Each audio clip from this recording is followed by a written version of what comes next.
I love doing these comparison videos on industrial sewing machines, and today I'm looking at the difference between a flatbed and a cylinder arm walking foot machine. Let's check them out. So let's look at the differences in the bed of these two machines and just a word on terminology for these industrials. So a flatbed machine gives you a nice table surface, and the machine bed is usually flush or close to it with the surface of the table. Now with the cylinder arm machine, you get a lot more free space around the needle, and the table style actually plays an important part of that as well. I tend to prefer these U cutout tables, so you can catch some support on larger projects, or you can let the material fall down below, and that works pretty well for this style of machine. Another big difference is the working height. The arm on this one is elevated about 7 inches above the table, so keep that in mind when you're setting up your overall workstation. This one is the Consew 206 RB5, but there's many similar walking foot models. This one's a side-loading machine where you access the bobbin from underneath the table, and that works pretty well.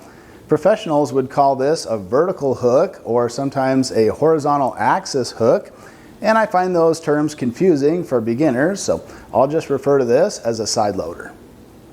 This one's the 227 R2, and it happens to be a top loader, or also called the drop-in bobbin. And this one has a smaller G-style standard industrial bobbin. My first cylinder arm machine was actually a 227 before they had these other variants. It wasn't a 227 R2, it was just flat 227. The numbers on that, the number indicates the model, and the R actually stands for reverse. The 206 RB5 uses a large M-style bobbin, so it gives you a little more capacity for bigger projects. And a quick size comparison there with the M-style bobbin on the left and a G-style bobbin on the right. Now flatbed machines will come in both side loading or top loading varieties. And the same is true with the cylinder arm machine. Just because this one's the top loader doesn't mean they're all that way. You might also notice differences in the knee lift mechanism on these sorts of machines, so let's take a closer look there. Most industrial machines have an auxiliary lift other than the hand lift. Typically that will be a knee lift, but that varies depending on the model. The 227 actually uses a foot lift, and that's connected to the machine by a chain. I tend to prefer a knee lift, but if you get the chain perfectly aligned with the hole in the table, this foot lift can work just as well. I also want to touch on the maximum capacity of these machines, and I look at that in two ways. What's the clearance under the presser foot, and what's the maximum thickness of material or leather that you can actually sew. So hand lift on the 227 model will give you about 5/16 clearance under the presser feet. So if you ever go searching on Consow's website and it shows the capacity is 5/16, well, that's not the total capacity of the machine. They just mean by hand lift only, you'll get about 5/16 clearance. But luckily, the foot lift will give you quite a bit more clearance, closer to 3/4 of an inch under the presser feet there. Let's drop in that G-style bobbin that needs to unspool counterclockwise, and we'll see what kind of capacity we can get sewing leather with this 227.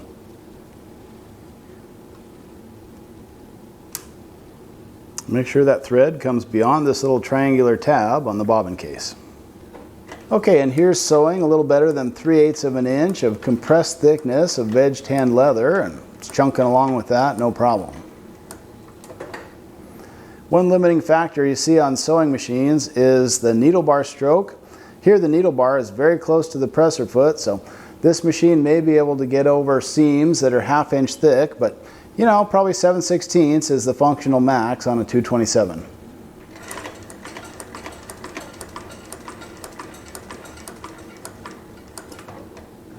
The lift by hand on the 206 RB5 is very similar, just over 5/16 of an inch.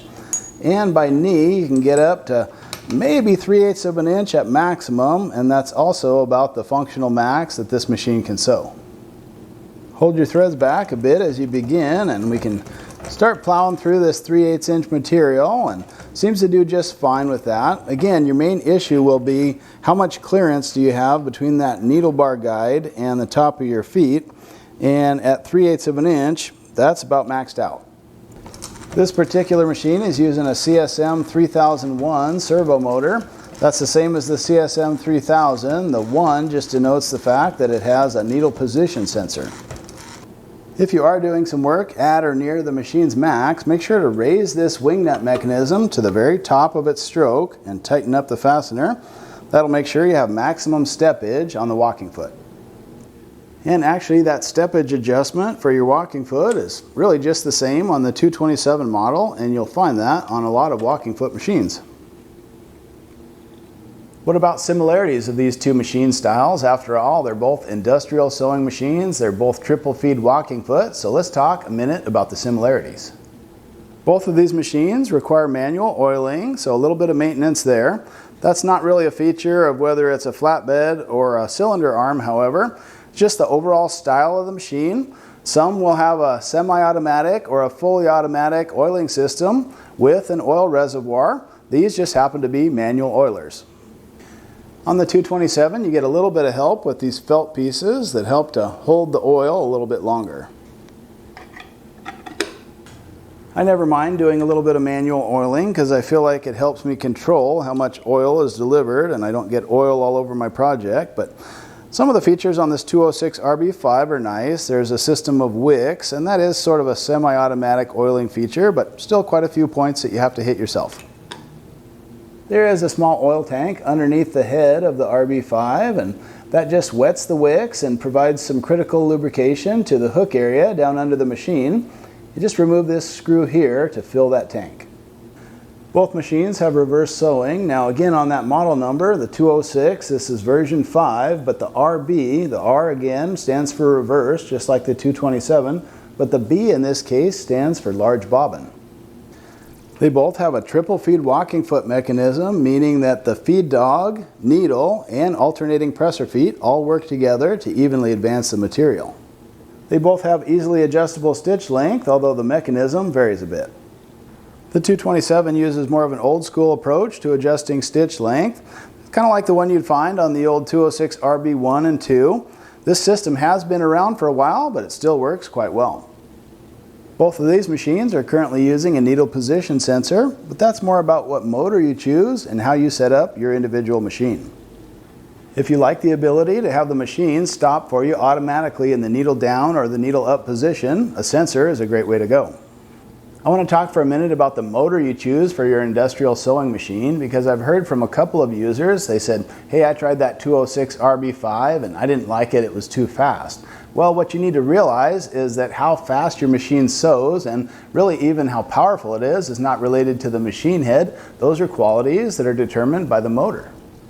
Most 206 RB5 packages will come with what I call an analog servo, just kind of a basic 550 watt servo motor with a single dial. I think those actually work just fine, even for sewing leather and being able to sew slowly.